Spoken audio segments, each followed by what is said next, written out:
Shalom Bapak Ibu Saudaraku. Kita bersyukur Tuhan pertemukan kita kembali di hari yang baru ini. Tepatnya di hari Jumat pagi ini. Tentu itu adalah anugerah dan berkat dari Tuhan buat saudara dan saya. Maka mari kita maknai kebaikan Allah ini dengan bersedia untuk mendengarkan firman-Nya. Kita awali dengan doa saudaraku. Mari kita berdoa.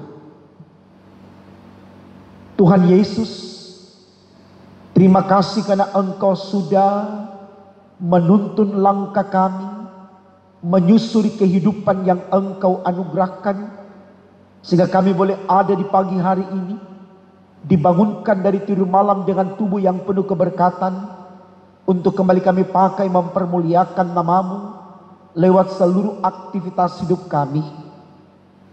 Kami datang mengawali hari baru ini dengan bersedia mendengarkan firman-Mu lewat pembacaan Alkitab, dengan harapan Tuhan mengurapi sekalian kami, agar firman ini akan selalu menjadi penguat penyemangat bagi kami di dalam memaknai kehidupan yang Engkau anugerahkan demi untuk kemuliaan nama-Mu. Untuk apa yang kami minta ini Tuhan, berfirman-Lah, karena kami sedia mendengarkannya. Amin. Saudaraku, bacaan Alkitab kita di pagi hari ini sesuai dengan apa yang tertulis di Sabda Bina Umat, diambil dari kitab Yakobus 1 ayat 19 sampai 21. Bagian Alkitab ini dibacakan demikian. Hai saudara-saudara yang kukasihi, ingatlah hal ini. Setiap orang hendaklah cepat untuk mendengar, tetapi lambat untuk berkata-kata, dan juga lambat untuk marah. Sebab amarah manusia tidak mengerjakan kebenaran di dalam Allah, di hadapan Allah.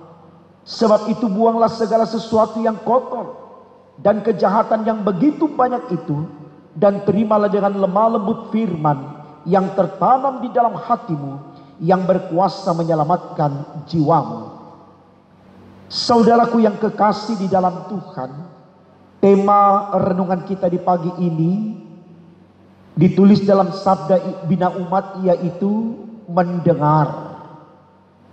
Saudaraku, tentu kita bertanya di awal khotbah ini, apa yang mau kita dengar? Kalau saya boleh katakan kepada Bapak Ibu Saudara dan saya, yang harus kita dengar adalah firman Allah. Tentu kita bertanya lagi, mengapa firman Allah? Untuk menjawab ini saudaraku, mari kita belajar dari Daud.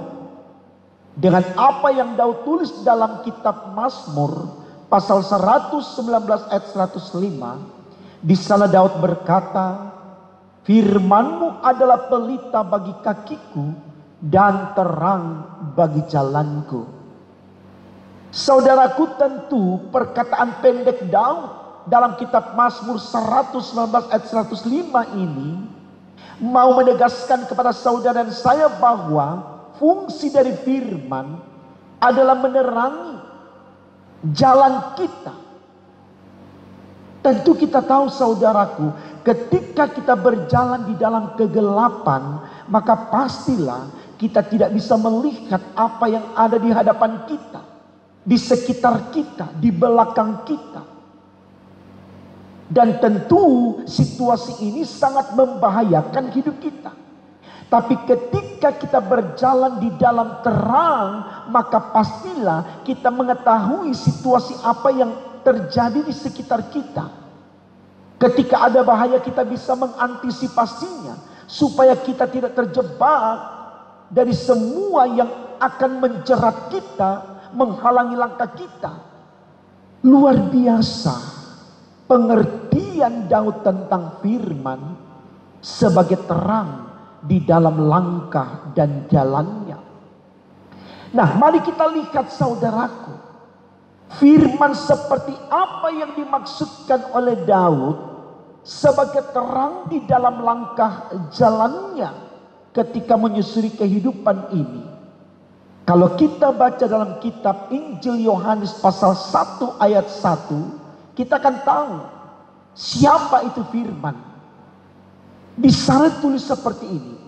Pada mulanya adalah firman. Firman ini bersama-sama dengan Allah. Dan firman itu adalah Allah. Jadi jelas saudaraku. Yang dimaksudkan oleh Daud, firman yang menerangi langkah atau jalannya itu adalah Allah. Saya percaya saudaraku, kita tahu sekali hakikat keberadaan Allah. Dia sang pencipta, dia sang penguasa, dia penentu semua yang ada di dunia ini. Bahkan dia yang memiliki kewenangan untuk menyelamatkan atau membinasakan manusia dan dunia. Saya pikir ini baik sekali saudaraku untuk kita tahu, supaya kita tidak pernah bosan, kita tidak akan malas ogah-ogahan untuk mendengar firman. Seperti arahan tema kita, mendengar firman. Di mana firman kita bisa dengar saudaraku? Di dalam Alkitab, Injil Allah ini. Mengapa dikatakan demikian? Kalau kita baca dalam kitab Roma pasalnya yang pertama saudaraku, di situ kita akan lihat di ayatnya yang ke-16. Roma 1 ayat 16 dikatakan begini.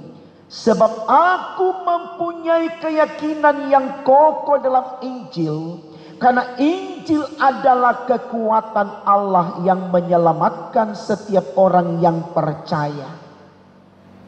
Saya katakan tadi, di mana kita bisa tahu firman untuk kita dengar? Di dalam Alkitab, Injil Allah. Kenapa dikatakan di kitab Roma oleh Paulus, Injil itu adalah kekuatan Allah. Kembali lagi kepada firman yang disebutkan tadi, bahwa firman itu adalah Allah. Jadi jangan kita cari di mana-mana firman itu saudaraku. Firman itu ada di sini. Dan inilah wujud hadirnya Allah untuk saudara dan saya. Dan kalau kita bersedia mendengarkan firman ini saudaraku, yang adalah wujud hadirnya Allah, apa yang terjadi kepada kita? Kita baca bacaan kita hari ini, dikatakan di sana, hai saudara-saudara yang kukasihi, ingatlah hal ini. Setiap orang hendak cepat untuk mendengar, dengarkan firman, tetapi lambat untuk berkata-kata dan juga lambat untuk marah. Artinya apa? Kalau Bapak Ibu Saudara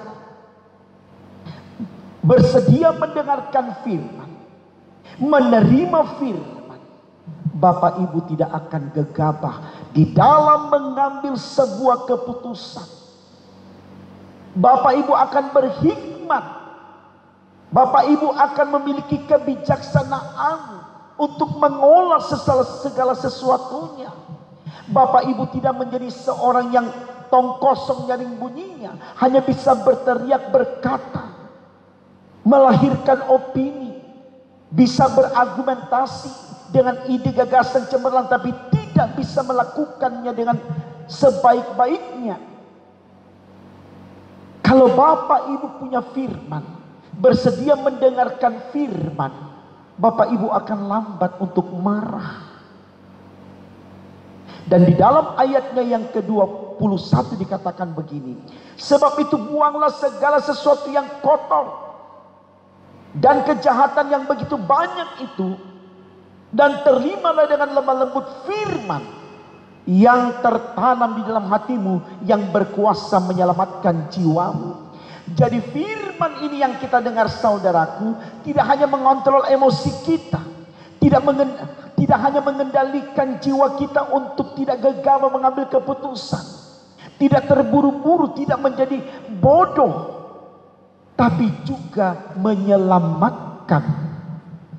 Luar biasa, luar biasa saudaraku, orang yang hidup di dalam firman, Orang yang setia kepada firman.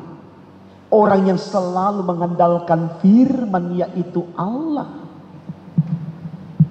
Saya pikir ini baik.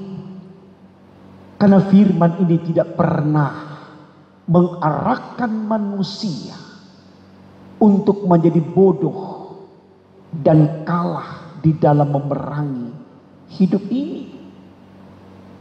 Bagi kita firman itu adalah Yesus. Itu tegas dikatakan oleh Paulus dalam Filipi 1 ayat 21. Hidupku adalah Yesus Kristus, maka matiku adalah keuntungan. Kenapa Paulus katakan hidupnya Kristus, matinya keuntungan? Karena hanya Kristus yang bisa membawa orang kepada sorga, tidak ada yang lain. Yohanes pasal 14 ayatnya yang ke-6, Yesus berkata, akulah jalan dan kebenaran dan hidup. Tidak seorang pun dapat datang kepada Bapa kalau tidak melalui aku. Hanya Yesus yang berkata demikian, saudaraku. Dalam seluruh catatan sejarah dunia ini, dalam seluruh catatan sejarah manusia, sejarah kekristenan, hanya Yesus yang berkata, dia jalan menuju sorga. Andalkan dia, saudaraku, supaya hidup kita hari ini lewat firman-Nya akan menuntun kita kepada kebenaran dan kebaikan. Karena itu, jadilah orang-orang yang selalu mau mendengarkan firman Tuhan, maka hidup saudara akan selalu diberkati olehnya. Dimanapun, di situasi susah, senang untuk malang, sakit, sehat, Tuhan akan selalu memberkati saudaraku. Amin. Mari kita berdoa. Tuhan Yesus, terima kasih karena Engkau sudah memberikan pengertian baik kepada kami, bagaimana harus bersedia mendengarkan firman-Mu. Karena firman-Mu ini adalah jawaban terbaik dalam hidup kami. Karena sejauh kaki kami melangkah, mengais rezeki, mewujudkan damba dan cita hidup kami Tuhan, tapi kalau kami tidak memiliki firman, yaitu Engkau ya Allah, maka hidup kami sia-sia. Seberapa banyak yang kami dapatkan dari apa yang kami perjuangkan, itu hampa adanya. Karena hanya Engkau yang kekal, Engkau yang hidup. Karena itu kami mohon Tuhan, jangan keraskan hati kami, lembutkan hati kami, untuk selalu mau mendengarkan firman-Mu ya Allah.